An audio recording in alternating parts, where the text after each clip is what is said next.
Greetings, dear viewer. So I'm going to be doing a run of whiskeys and leaning heavily on American whiskeys. And it's not because I'm turning to the dark side and joining the taters.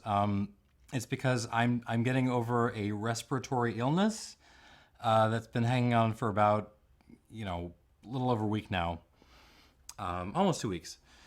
No, it's not COVID. I've been tested. But in any case, it put me down for a couple of days and it wrecked my palate pretty hard. And for some reason, the only category where I seem to be able to smell and taste, with the sharpness I normally have is whiskey, and in particular American whiskey. So we're going to be doing a couple of videos on that because the content must flow. All right, so the concept for this particular video is pretty simple: single barrel bourbons that aren't Blantons, because Blantons is stupid expensive and people spend entirely too much time walking to the liquor stores, walking past, better options in order to ask for the bottle with the little horsey on top.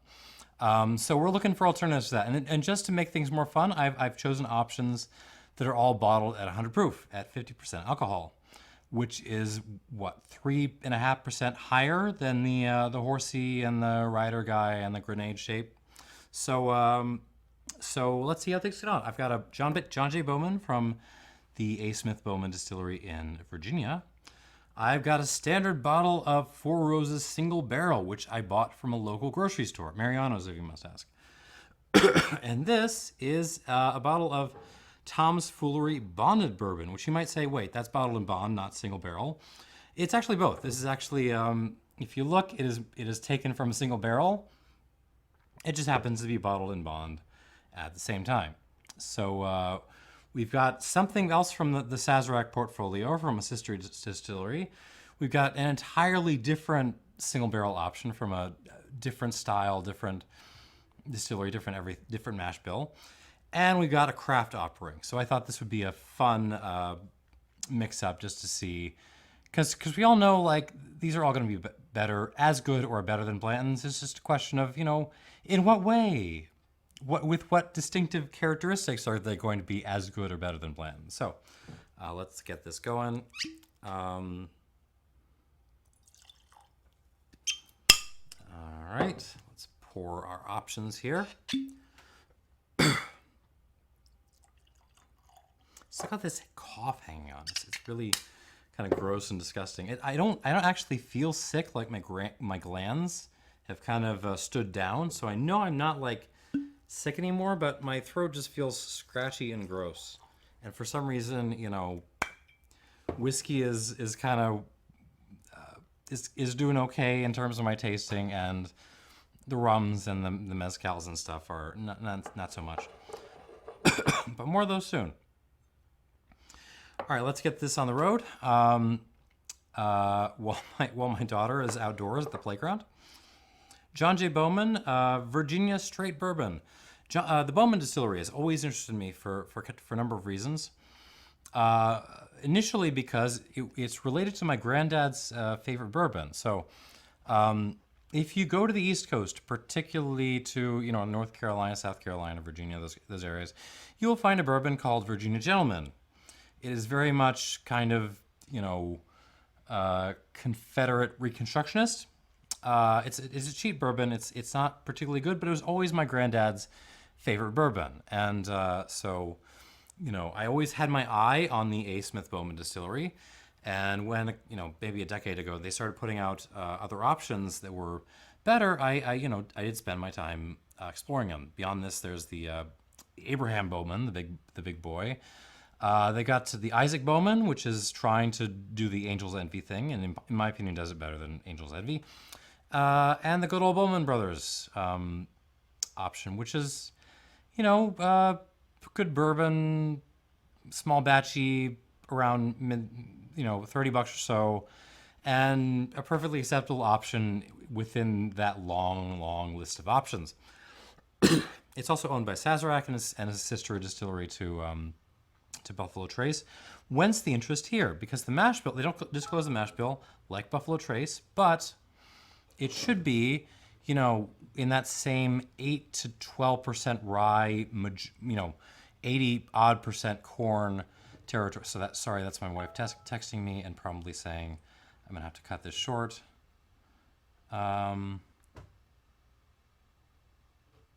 Okay, it's fine. It's what I was worried about is her saying, I will be home with the toddler in 2 minutes. Be ready, because I'm not, clearly.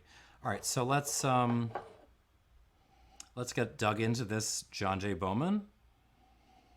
Undisclosed mash bill, probably pretty corn heavy. On the nose, very high toned, actually, very extremely floral. So I'm getting dried flowers, aromatic honeys, lots of aromatic honeys. So clover, but also like citrus blossom, lemon blossom, orange blossom, that kind of thing. Lime blossom, maybe. Candied ginger. Sorry, so like dried candied ginger. Sawdust, definitely. A violet note, some nutshells. I mean, nutshells always a theme in bourbon, right? Kind of like a toasted nutshelly note. But all this is in tandem with that sort of very dominant floral, honeyed, dried flower note. A little coconut, some toasted coconut in there. Vanilla bean, lots of ground pepper. And there's this kind of weird, almost like a wood sour note, almost like you sort of cut a chunk out of a tree of like raw wood, and you kind of smelled it. It's that kind of like just raw sour wood smell. Also some birch beer in there. Birch beer. Nose is fun. It is not sort of traditional bourbon. This is much more floral. Very Blanton's-like, actually. On the palate,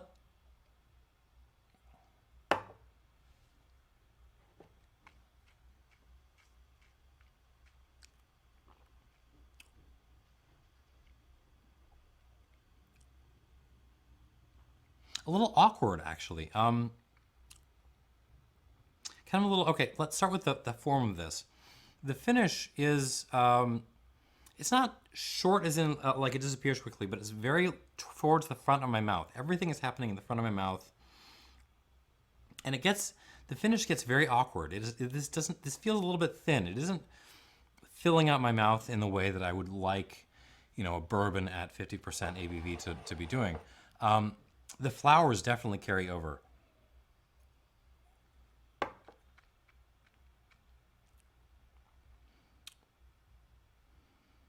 Yeah, it's kind of doing fine up until the finish, which is both very thin and very sort of aggressively kind of awkward woody. This is wood and flowers. Those are sort of the dominant notes. The honeys are back.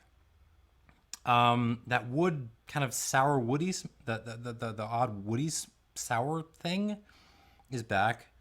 There's a kind of burned corn thing, which I'm okay with. This is bourbon. We like our corn.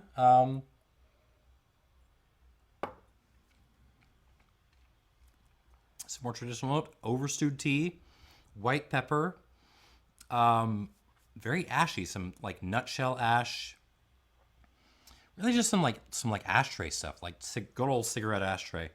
I can't get over the mouthfeel thing on this. Just kind of short and awkward in the finish. But on the other hand, let me back that up. People who like the flavor characteristics of Blanton's in particular will probably enjoy this because it's doing a lot of those same things. Like, I like the nose of, my opinion of Blanton's has always been, I've always liked the nose. I like that sort of exotic, honeyed, floral, aromatic character, and I've always been let down by the palate, which has always come across as a little awkward and bitter, sour, just kind of off. And this is kind of doing those things. Now, does that mean that I mean, the problem with that is that people who buy Blanton's typically just buy it because it has the horsey on top, not because of the particular set of flavor characteristics. So really, this does absolutely nothing to help them. But I just want to point out that the flavors characters of this if you a Blanton, well, if you like the flavor characteristics of Blantons, you will be into this. And that's kind of what I got with this. It's well, we'll see what it does with when I add water. Add water sort of puts pressure on a spirit, forces it to either bring out new things or collapse or maybe do nothing at all. And all of those things kind of tell you something about the character of the distillate. Yeah, that's what I got. Good on the nose, very, well, not very, but pretty disappointing on the palate. Let's give that a squirt, and it's like a squirt and a half.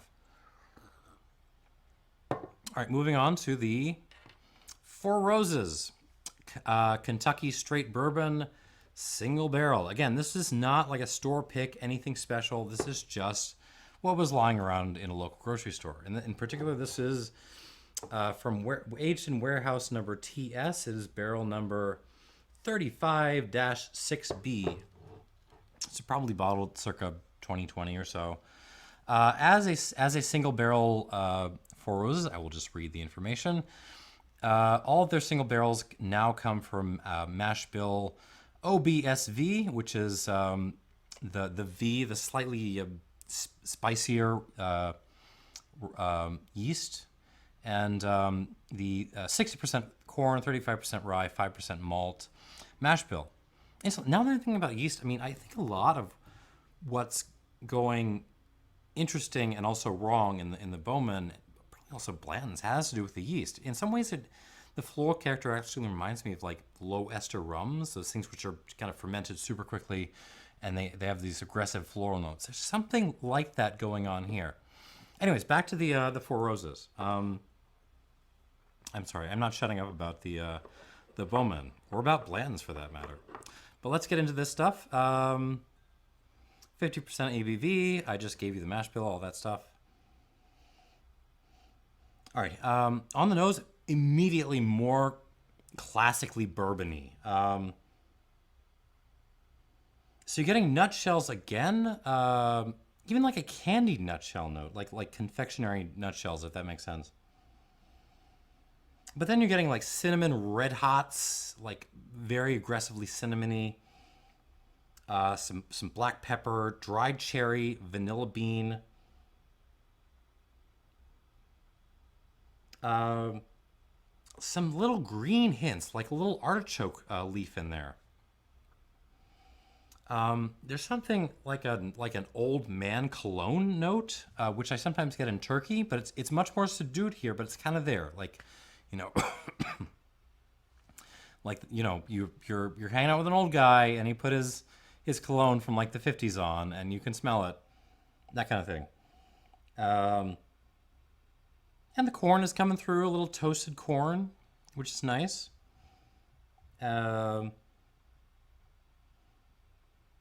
So there's a thing I've used this note before in Lithuania and the Baltic states, and more broadly, you'll find this stuff called black bread, which is this very, very thick sourdough, all rye bread, and it smells, rye and sourdoughy and thick and serious. And I'm kind of getting that in the nose, just really serious dark rye bread, and a little bit of like oatmeal too, like really good oatmeal. It's a nice nose. It's a very bourbon-y nose. On the palate,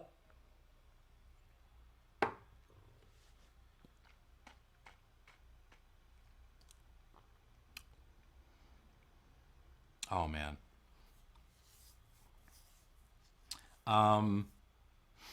Okay, let me go back to the Bowman for 1 second. Actually, like in comparison to these two. On the nose, these two are very, very different. The Bowman and the Four Roses. They're doing very, very different things. But I mean, you can't, even though that they're different, you can't really put one above the other. I think they're trading punches. They're both kind of doing their thing very well. On the palate, though, the Four Roses, I can't. I'm trying to think of like a good verb. This blows out the Bowman. I mean, it's just so much more complete as a package. Much more full-bodied, much more serious. The finish goes much deeper into my mouth. It's a little bit longer too. So even just in the form, we're talking about just a better spirit, and to put it, and I can't, yeah, I mean, that's what I got. Flavor wise,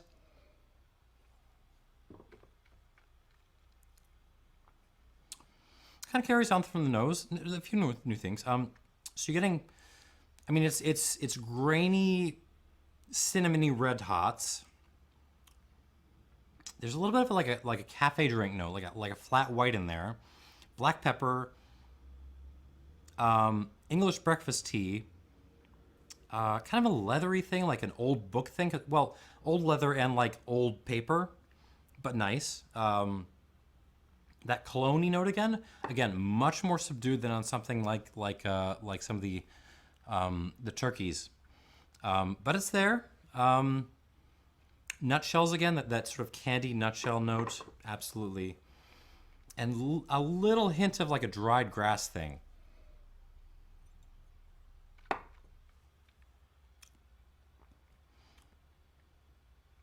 Yeah, not really an artichoke kind of vegetal note on the nose on the palate. I'm sorry, but much more green in the sense of sort of dried grass. This is very nice, very sippable. I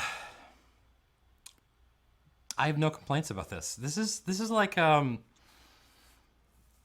use an analogy. This is a lot like a post Robert Parker Bordeaux, like a 2009 Pomerol that scored like 95 points, that kind of thing. Put yourself in that mind space.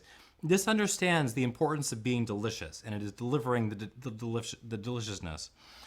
But at the same time, like it's got the power to back it up, and it's not forgetting where it's coming from. It's got a little bit of that rustic twist to remind you, hey, this is not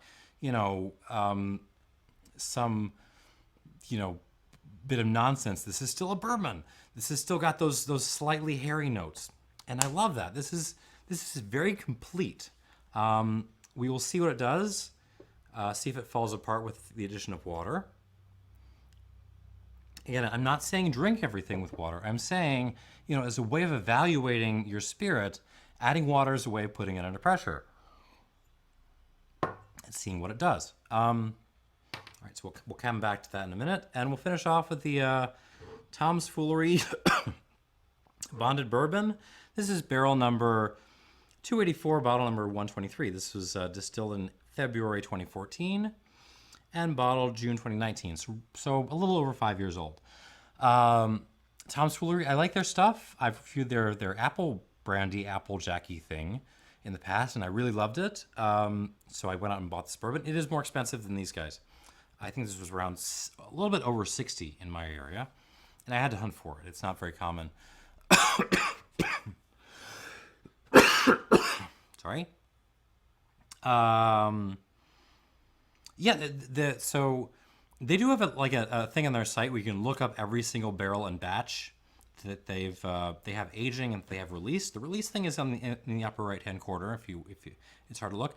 It is also it seems as cool as it is actually kind of useless. Like I wasn't able to actually find barrel 284, so I cannot tell you anything about it. But it's there, and it's points for effort, guys. All right, the mash bill on this is much less traditional than on either of these two. We're talking 54% corn, 23% rye, and 23% malted barley. So the barley is a big player in here. It isn't just kicking off the fermentation. It is actually, a big component in the flavor profile. That being said, they do note that they mix up their mash bill for each batch a little bit. Do I know what it was for this particular batch? No, because I couldn't find the information in the database. But let's see what we got here. All right, 50% ABV because bottled and bond. Grass. Delicious grass. Dried grass, fresh grass, mowed grass, grass you've just pulled up a moment ago with your hand and kind of smelled. Serge Valentin has this term, all kinds, he likes to use in his site. So we're gonna steal that. Grass, all kinds, as a note, like candied grass. It smells very like candied. This is a better version of Auchentoshan than all of the Auchentoshans I reviewed in that one Auchentoshan video a little while ago. This is doing that same thing, but better. Again, and then some traditional bourbony notes, some nutshells, but then like a kind of herbal thing, like an oregano, like a thyme thing. More oregano than thyme. Orange peel, lemon peel, a bunch of different teas, black tea, oolong tea. That black bread note is back, although this time it's like supermarket black bread. So you can get the old rustic black bread, which is meant to last through winter, and then you can also buy the slightly more approachable versions in the supermarket. So you have to have both those flavor notes. This is the more supermarket-y version, but I like this too. Cardamom, definitely cardamom. A little clove too. Allspice. White pepper. Kind of like an old bubblegum note, actually. Like most of the flavors come out, but it still has that kind of bubble gummy thing. Almost like a fall note, like acorns and fresh leaves and dried leaves. Vanilla beans, yeah.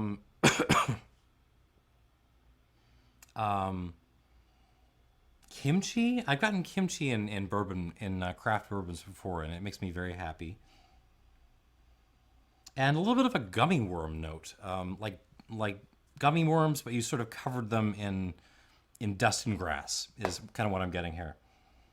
Bonkers, but it's actually, once you get past the outrageousness of that profile, it's actually quite approachable. There's a sweet, not fruity, let's go with sweet. There's a kind of sweet confectionery thing behind all of those crazy characteristics that's kind of holding this together and making it really attractive. Okay, on the palate of this Tom's Foolery,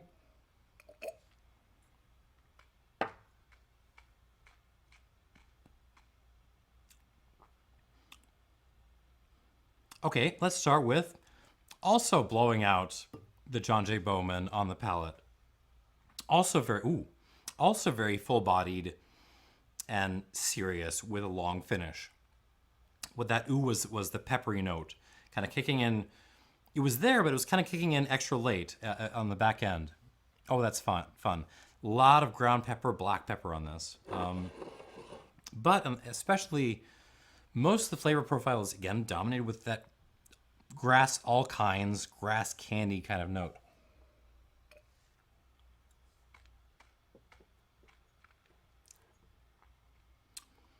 Tea, but more like gunpowder green tea this time. A little Lapsang Souchong in there too. Earl Grey, actually. Lots of teas actually in play here. I'm gonna leave it to those three though. Orange peel, lemon peel again.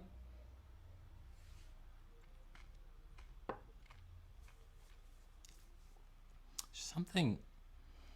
I want to say like smoked cherry, but maybe what I mean is is actually just like cherry wood smoke. No,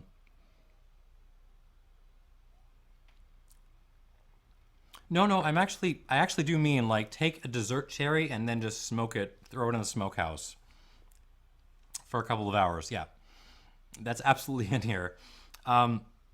Cinnamon, cardamom. The cooking herbs are back. The oregano, little basil, little thyme, white pepper, black pepper, and then just kind of a nice graininess, like a just delicious, yummy cream of wheat, like Grandma used to make.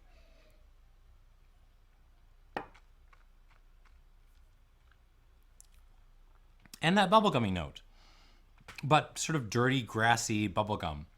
Yeah, this is good.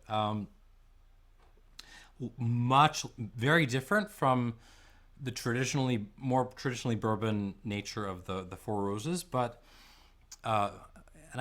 it's hard for me to imagine this hitting as many palates, but there is something like really approachable about this, which I like. Let's give this a quart of water and then go through all these again, give them a final score, do a final reckoning. All right. Once again from the top, the John J. Bowman single barrel, now with a squirt of water in it. Just try to kick it open.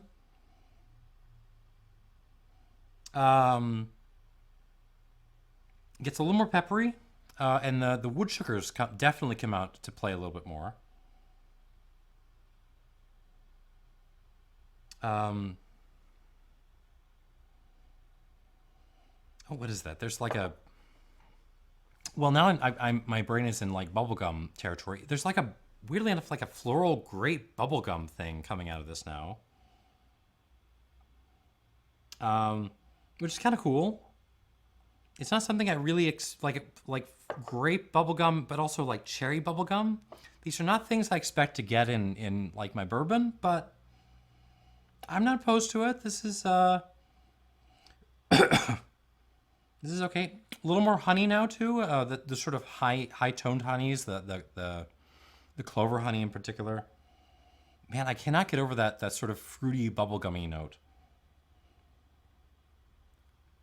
All right, on the palate. Remember, the palate was the problem with this.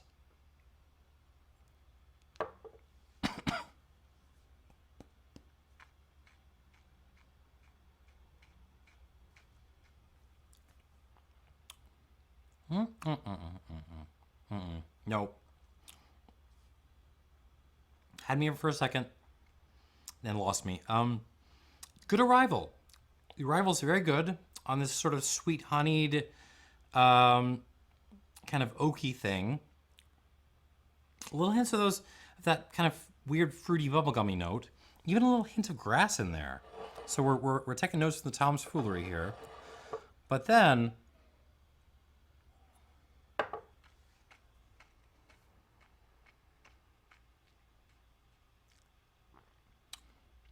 it's fine. And then, ooh. And then it kind of gets sort of super awkward on the finish. Not super awkward, a little awkward on the finish. The oak gets a little bit too aggressive. And again, I like dry finishes. I'm a person who likes dry finishes. This just feels out of balance with the rest of what this is doing. There's a little bit of a sour, astringent note in there, like a sort of sour floral astringency, woody astringency thing.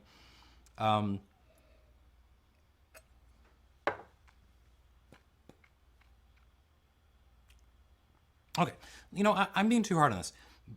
Not by a long shot the worst thing I've ever had. You can pay more money than this and get a worse bourbon. But I still don't think it's, good. I don't think it's shit, but I think it sucks just a little bit. So I'm going to store this kind of right in that same territory as I put Blanton's. I'm going to give this an 81 out of 100. Actually, I think I like this a lot better than some of the Blantons I've had. Let me just give this one more shot.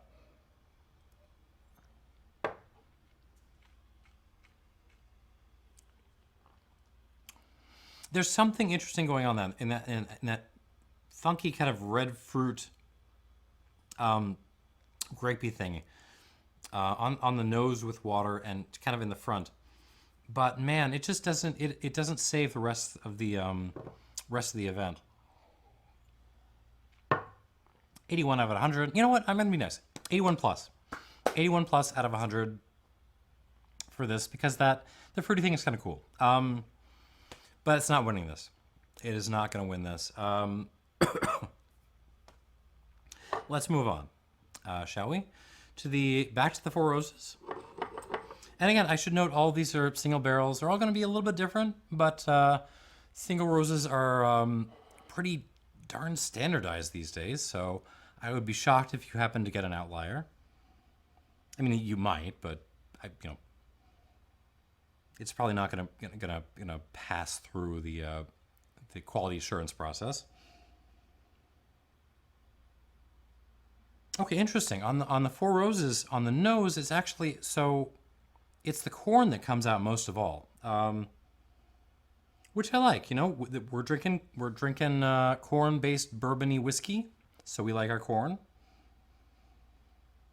It also gets a little bit more floral. It's like it saw what the Bowman brothers was doing and was like, I could play a little bit of that game, but and I like it. Those green notes are still there though. This sort of kind of toasted artichoke note, and a little bit of the wood sugar comes out too. But really, I'm getting a little bit more corn on the nose, more so than anything else. Nice development actually, which so I should say with bourbon, I don't normally expect to see a ton of development when I add water. That's less common than you would think. But here it's happened. Here it's actually developed. On the palate though,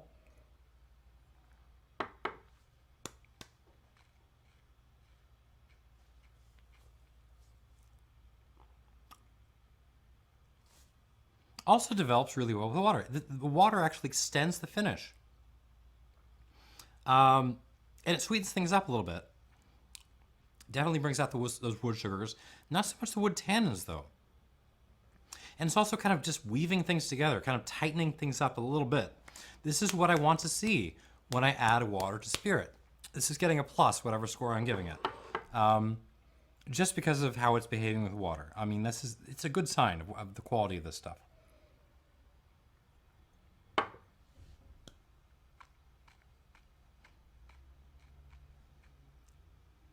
It's a good swimmer. Not a whole lot of new flavors coming out. We are still on this sort of, red hots, oatmeal-y grains, black bread, kind of, latte, flat white kinds of notes, the pepperiness, but I mean, it feels more integrated. This is a bourbon I would actually, a lot of bourbons I would just drink neat because the water doesn't really do much. This is one I would actually add a little bit of water, just because I think it weaves it together a little bit better. I'm gonna give this 85 plus out of 100. It is not sort of in that sort of magic rustic, territory that like Turkey or something, like Rare Breed or something for me. But it's sort of, again, it's like that sort of 2009 Pomerol thing again. It's weaving together those sort of more traditional, more approachable notes with that sort of hint, that little callback towards the rustic character of bourbon. It's doing it absolutely brilliantly. And so if you see this in a supermarket, and you got what, 40, 45 bucks, whatever the hell they're asking for this. I mean, this is terrific. It has my recommendation. Well done for Roses.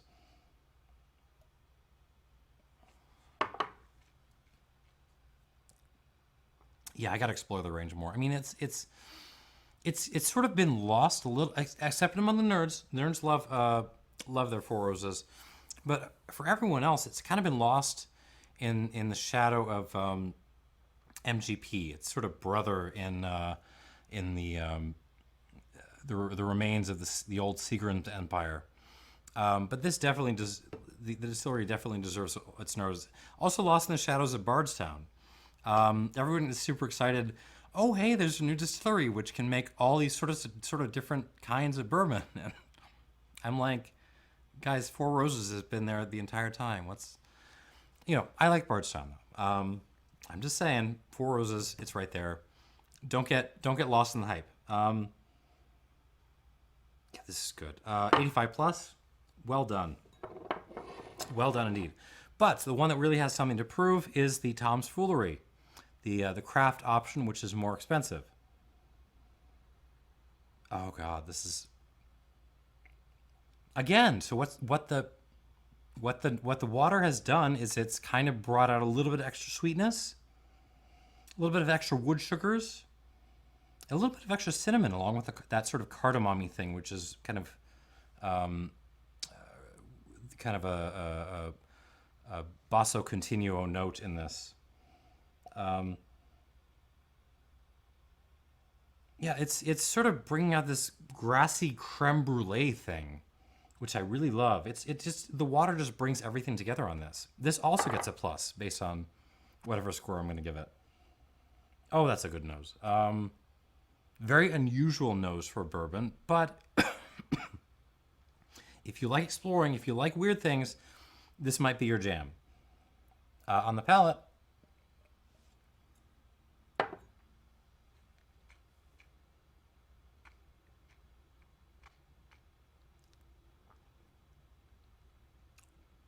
so in many ways, in many respects, a very different bourbon from the Four Roses, but it actually responds to water in a very similar respect, which is the water extends the finish, brings out those wood sugars, and just kind of tightens up the whole affair.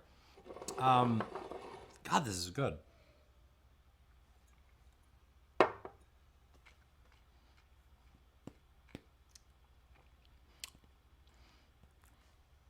Yeah, I mean, I said like grainy, spicy, grassy creme brulee. I'm gonna stick with that. That's kind of what this is doing now. Fuck it. Same score, 85 plus out of 100. It is a hair bit more expensive than the Four Roses, but what you're getting for what you're paying for is that extra novelty of flavors. This is just bringing Four Roses is a much more traditional bourbon, and it's doing that very, very well. This is something new. This is like, you know, Auchentoshan and, well, a traditional bourbon had a beautiful child, and you know, it grew up in Ohio for some reason.